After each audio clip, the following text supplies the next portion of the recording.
Hello my dear student, कैसे हैं आप लोग। स्टूडेंट, आज हम इस वीडियो में क्लास 12 शिक्षा शास्त्र के लिए एक अर्धवार्षिक परीक्षा का पेपर लेकर आए, जो कि स्कूल के द्वारा ये पेपर होता है। अर्धवार्षिक परीक्षा का 2024 का पेपर है और 2025 के न्यू पैटर्न पर पेपर ये आएगा। ठीक है, तो ये स्कूलों में कराया जा रहा पेपर है। किस तरह से पेपर आया है, क्वेश्चंस कैसे आए हैं और कैसे क्वेश्चंस आपके 2025 की बोर्ड परीक्षा में पूछे जाएंगे, आज के इस वीडियो में ये पेपर के थ्रू हम देखने वाले हैं। तो वीडियो इंपॉर्टेंट होने वाला है। इससे भी जो क्वेश्चंस आपके बन रहे 2025 के बोर्ड एग्जाम में 100% कंफर्म में पूछे जाएंगे। ठीक है, 2025 के बोर्ड एग्जाम में यहाँ पर आप देख सकते हैं 100 नंबर का पूर्णांक है। समय 3 घंटा 15 मिनट दिया हुआ है। 12th शिक्षा शास्त्र का ये वायरल पेपर है। ठीक है, यहाँ पर हम निर्देश देख सकते हैं। ठीक है, कि सामान्य निर्देश कितने हैं, इसी के हिसाब से आपको सारे प्रश्न का उत्तर देना होगा कॉपी में। तो इसको आप लोग आराम से रोक कर पढ़ लीजिए। ठीक है, और बोर्ड एग्जाम में 15 मिनट पेपर को अच्छे से कंप्लीट पढ़ लीजिएगा। ठीक है, तभी आप लोग क्वेश्चन का आंसर लिखना प्रारंभ कीजिएगा।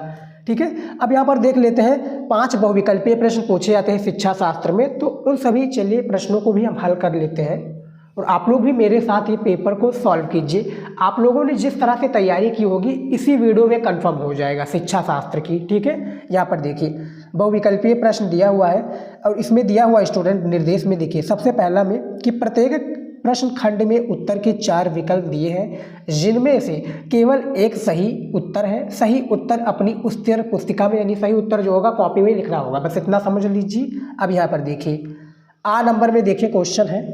ठीक है, देखिए आ नंबर में क्वेश्चन पूछा गया है कि वैदिक काल में शिक्षा का प्रमुख केंद्र कौन सा था, तो वो काशी था। स्टूडेंट याद रखिएगा, घ वाला विकल्प बिल्कुल सही हो जाएगा। जो वैदिक काल में मैंने काफ़ी बार आप लोगों को बताया है, जो हमारी वीडियोज़ को रेगुलर देखते होंगे उनको ये सारी चीज़ें बहुत ही इजी तरीके से और उनका काफ़ी अच्छा पेपर गया था। ये जो बच्चे ने पेपर को मुझे दिया है, काफ़ी अच्छा उनका पेपर दिया गया है बोर्ड एग्जाम में। और आप लोग भी अच्छा करना चाहते हैं तो कंप्लीट वीडियो देखिए, पूरी चीज़ें आपको पता चल जाएंगे और इन सभी क्वेश्चन को तैयार कर लीजिएगा। सबसे फर्स्ट चैप्टर से लिया गया प्राचीन कालीन भारतीय शिक्षा से ये क्वेश्चन। ठीक है, अगला क्वेश्चन है कि प्रवज्जा संस्कार का संबंध किससे है, तो ये भैया बौद्ध शिक्षा से है। याद रखिएगा, प्रवज्जा संस्कार 1 से लेकर यानी जो 8 वर्ष तक, यानी 8 वर्ष तक बालक का ये प्रवज्जा संस्कार जो है कराया जाता है। ठीक है, प्रवज्जा उपसंपदा संस्कार जो है 25 वर्ष यानी 20 वर्ष में जो बौद्ध काल में शिक्षा कंप्लीट कर लेते हैं तो उनका उपसंपदा संस्कार कराया जाता है। उपनयन संस्कार कब कराया जाता है भैया, वही 8 वर्ष तक, जब जो है एक अंतेवासी यानी जो एक वैदिक काल में शिक्षा ग्रहण करने जाते हैं तो उनका उपनयन संस्कार कराया जाता है। ठीक है स्टूडेंट, समावर्तन संस्कार 25 वर्ष की आयु में जब वो वैदिक काल में शिक्षा ग्रहण कंप्लीट कर लेते हैं तो उनका उपनयन वो कराया जाता है। कौन सा संस्कार स्टूडेंट, उनका संस्कार कराया जाता है समावर्तन संस्कार। ठीक है, तो ये याद रखिएगा, बोर्ड एग्जाम में क्वेश्चन आता है और एक एक नंबर काफ़ी इंपॉर्टेंट होता है बोर्ड एग्जाम में, इसीलिए मैं बताता रहता हूँ आप लोगों को। अगला क्वेश्चन देखिए यहाँ पर 7 नंबर कि बिस्मिल्लाह रस्म किससे संबंधित है, तो मुस्लिम शिक्षा से। काफ़ी बार मैंने बताया आप लोगों को। ठीक है, अगला क्वेश्चन देखिए 10 नंबर। देखिए चैप्टर वाइज क्वेश्चन पूछा गया, बहुत ही इजी क्वेश्चंस हैं, चैप्टर वाइज पूछा गया है और ऐसे ही बोर्ड एग्जाम में भी क्वेश्चंस आएगा, ना ज़्यादा कठिन आएगा ना ज़्यादा सरल आएगा, बस मेंटेन करके रहेगा। देखिए 10 नंबर क्वेश्चन है कि भारतीय स्कूलों के लिए सहायता अनुदान प्रणाली कब प्रारंभ हुई। ठीक है, तो ये जो प्रारंभ हुई थी स्टूडेंट 1854 में हुई थी। ठीक है, 1854 में प्रारंभ की गई थी। अगला क्वेश्चन है या नंबर करके देखिए, शिक्षा का अधिकार विधेयक पारित किया गया, 1 नंबर का क्वेश्चन है। तो ये भैया पारित कब किया गया था, ये पारित किया गया था 4 अगस्त 2009 में।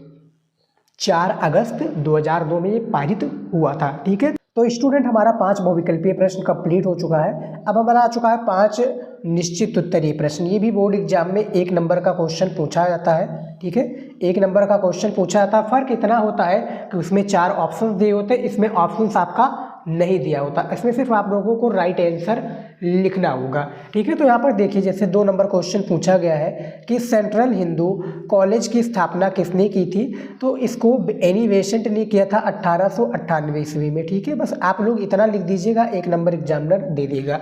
सेंट्रल हिंदू कॉलेज की स्थापना एनी बेसेंट ने 1898 ईस्वी में किया था।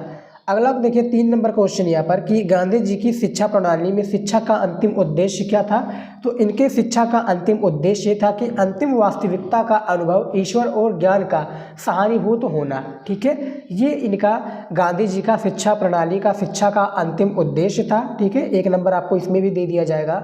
4 नंबर क्वेश्चन है कि टैगोर द्वारा स्थापित मुख्य शिक्षण संस्था का नाम क्या था। तो विश्व भारती या शांत निकेतन भी कह सकते हैं। 5 नंबर क्वेश्चन है कि पंडित मदन मोहन मालवीय ने किस विश्वविद्यालय की स्थापना की गई थी या स्थापना की थी भैया।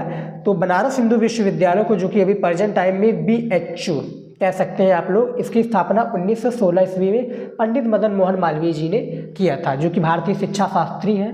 ठीक है, अगला क्वेश्चन है यहाँ पर 6 नंबर कि प्रदूषण की समस्या की शिक्षा के माध्यम से दूर की जा सकती है भैया। तो पर्यावरण शिक्षा के माध्यम से। ठीक है, अब आप लोग कमेंट में बताइए कि पर्यावरण शिक्षा को स्कूली पाठ्यक्रम में कब जोड़ा गया। कमेंट में नीचे बताइएगा ईमानदारी से। ठीक है, आप लोग तैयारी करते होंगे शिक्षा शास्त्र की, तो आप लोगों को पता होगा। समझ में आ गया। अब देखिए, मैं आप लोगों को बताना चाहूँगा कि जो प्रमुख शिक्षा शास्त्री ने, जैसे एनी बेसेंट हो गई, महात्मा गांधी जी हो गई। ठीक है, एनी बेसेंट, महात्मा गांधी, फिर रविन्द्रनाथ टैगोर, उसके बाद में एक और हो जाएंगे। तो ये जो भारतीय शिक्षा शास्त्री है ना, महात्मा गांधी, एनी बेसेंट, मदन मोहन मालवीय, रविन्द्रनाथ टैगोर, इन सभी के बोर्ड एग्जाम में क्वेश्चंस काफ़ी पूछे जाते हैं, तो तैयार कर लेना है। मैंने काफ़ी क्वेश्चंस अपने चैनल पर बताया हुआ है, और आप लोगों ने टॉपिक वीडियो नहीं देखा होगा तो वो देख लीजिएगा कंप्लीट। उसमें मैंने सारी चीज़ों को स्टेप बाय स्टेप करके बता रखा है। अगला क्वेश्चन देखिए यहाँ पर अति लघु उत्तरीय प्रश्न का। देखिए, ये टोटल कितने क्वेश्चन पूछे जाते हैं। 6 क्वेश्चन पूछे जाते हैं बोर्ड एग्जाम में, और हर एक प्रश्न 4 नंबर का होता है। 25 शब्दों में इसका आंसर देना होता है, जिसके लिए हर एक अति लघु उत्तरीय क्वेश्चन का आंसर आपको 4 नंबर एग्जामिनर देगा। देखिए, चैप्टर का नाम है प्राचीन कालीन भारतीय शिक्षा, और 7 नंबर क्वेश्चन है कि वैदिक कालीन शिक्षा के दोषों की विवेचना कीजिए। तो इसके 2 दोष हैं वैसे, जैसे कि लोक भाषाओं की उपेक्षा, दूसरा है सांसारिकता, जीवन की उपेक्षा। तो ये 2 दोषों के बारे में बता देना है विद्या क्वेश्चन में, नहीं तो चैनल पर आंसर मिल जाएगा। 8 नंबर क्वेश्चन है कि बौद्ध काल में स्थापित किन्हीं 2 प्रमुख विश्वविद्यालय का नाम बताइए। तो एक नालंदा विश्वविद्यालय हो जाएगा, एक आपका ओदंतपुरी विश्वविद्यालय हो जाएगा। ठीक है, ये भी आप लोगों को याद रखना है। 9 नंबर क्वेश्चन है, जो कि तीसरा चैप्टर से लिया गया क्वेश्चन है। चैप्टर का नाम है मध्यकालीन भारतीय शिक्षा, मध्यकालीन इस्लामिक शिक्षा के उद्देश्य पर प्रकाश डालिए। अब आप लोग ये कमेंट में बताइए स्टूडेंट कि मध्यकालीन में जो शिक्षा ग्रहण कराया जाता था, जैसे वैदिक काल में गुरुकुल में पढ़ाया जाता था, बौद्ध काल में बौद्ध मठ में पढ़ाया जाता था, तो मध्यकाल में कहाँ पर पढ़ाया जाता था। जैसे मध्यकाल में क्या मदरसा में पढ़ाया जाता था या मकतब में पढ़ाया जाता था। कमेंट में ज़रूर बताइए स्टूडेंट, पूरा टेस्ट आपका मैं लूँगा आज। उसके बाद में देखिए 10 नंबर क्वेश्चन कि माध्यमिक शिक्षा आयोग द्वारा माध्यमिक स्तर की शिक्षा में सुधार हेतु दिए गए 2 सुझाव को बताइए। ठीक है, तो आपका 4 नंबर का क्वेश्चन है, हमें दिए गए सुझावों को बताना है भैया। अगला क्वेश्चन है महात्मा गांधी, 11 नंबर क्वेश्चन कि महात्मा गांधी के अनुसार शिक्षा के किन्हीं 4 उद्देश्यों का नाम बताइए। इसके बारे में बताना है तो भैया ठीक है, तैयार कर लीजिएगा। उसके बाद में देखिए अगला क्वेश्चन यहाँ पर देखिए 12 नंबर का क्वेश्चन है कि विश्व भारती की स्थापना किन्हीं 2 कारणों से हुआ। विश्व भारती की स्थापना किन्होंने किया था, रविन्द्रनाथ टैगोर जी ने किया था। आपको चैप्टर जो है बहुत ही ज़्यादा इंपॉर्टेंट है, तैयार कर लीजिएगा। सारे क्वेश्चन यानी इस वीडियो में स्टूडेंट जितने भी, चाहे वो अति लघु उत्तरीय प्रश्न हो, लघु उत्तरीय प्रश्न हो, सभी का मैंने आंसर अपने चैनल पर दे रखा है। बस आप लोग सर्च कीजिए, थोड़ा मेहनत कीजिए, यूट्यूब पर सर्च कीजिए, और पीछे आप इस तरह से 22 शिवम स्टडी नॉलेज लगा देंगे, आपको वीडियो मिल जाएगा। ठीक है, ज़्यादा आपको ढूंढने की आवश्यकता नहीं पड़ेगी। अब हमारा आ चुका है लघु उत्तरीय प्रश्न। ये टोटल 6 क्वेश्चन होते हैं, प्रत्येक क्वेश्चन भी 6 नंबर का पूछा जाता है, तो 36 नंबर आपको इसमें बहुत ही आसानी से मिल जाएगा।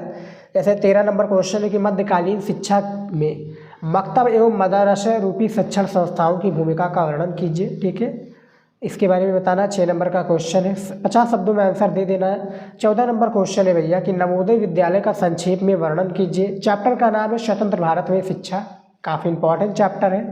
15 नंबर क्वेश्चन है कि शिक्षा के क्षेत्र में गांधी जी के योगदान को स्पष्ट कीजिए। भैया महात्मा जो गांधी जी हैं हमारे, शिक्षा के क्षेत्र में गांधी जी के योगदान को पूर्णतः स्पष्ट करके हमें बताना रहेगा। ठीक है,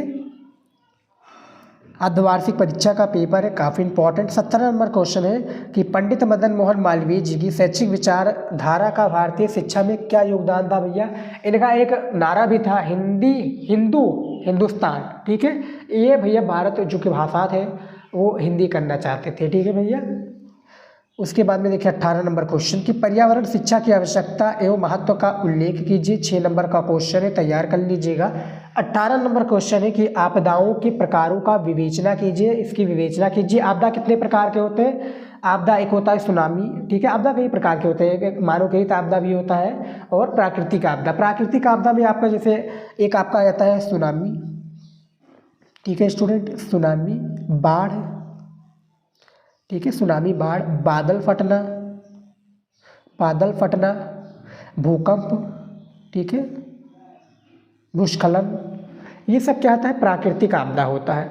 मानवकृत आपदा आग लगना, ये भैया मानवकृत आपदा है। ऊपर से भगवान कहेंगे नहीं कि मैं आग बरसा रहा हूँ, ठीक है।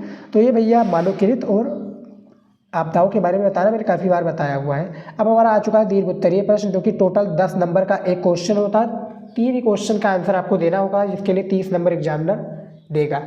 वैदिक कालीन शिक्षा के उद्देश्य बताइए भैया। मोस्ट इंपॉर्टेंट क्वेश्चन है 10 नंबर के लिए। 300 शब्दों में आंसर देना होगा, तब जाकर आप 10 नंबर प्राप्त कर सकेंगे। अथवा लगा है, देखिए, प्राचीन कालीन और महाकाल की शैक्षिक विशेषताओं का तुलनात्मक अध्ययन प्रस्तुत कीजिए। तुलनात्मक जो कि चैप्टर प्राचीन कालीन भारतीय शिक्षा से दोनों चैप्टर से क्वेश्चन लिया गया है, आंसर आप लोगों को देना है। अगला क्वेश्चन है 20 नंबर, एनी बेसेंट के शैक्षिक विचारों का वर्णन कीजिए, ठीक है। 10 नंबर का क्वेश्चन है, अथवा करके गांधी जी के शैक्षिक विचारों का वर्णन कीजिए। इनमें से किसी एक का आपको करना होगा प्रश्न सहित उत्तर। और 21 नंबर क्वेश्चन है कि निम्नलिखित बिंदुओं के आधार पर रविन्द्रनाथ टैगोर के शैक्षिक विचारों की व्यवस्था कीजिए, ठीक है, या व्याख्या कीजिए, विचारों की व्याख्या कीजिए। 10 नंबर का क्वेश्चन है, अथवा करके भारत के पर्यावरण शिक्षा की क्या समस्या है, इनका वर्णन कीजिए, ठीक है। तो आपको करना 3 है, लेकिन सभी क्वेश्चंस को अभी फिलहाल तैयार कर लीजिए, क्योंकि बोर्ड एग्जाम में आएंगे, ठीक है। जो अर्धवार्षिक परीक्षा देने वाले उनके लिए भी, और जो वार्षिक परीक्षा पेपर में देने वाले हैं शिक्षा शास्त्र में, उनके लिए भी एक पेपर इंपॉर्टेंट है, ठीक है। तो ये क्वेश्चन बताए गए सभी क्वेश्चंस को तैयार कर लीजिए, पेपर में आएगा तो लिखना पड़ेगा, ठीक है। तो फिलहाल स्टूडेंट इस वीडियो में इतना ही, मिलता है नेक्स्ट वीडियो में। जय हिंद।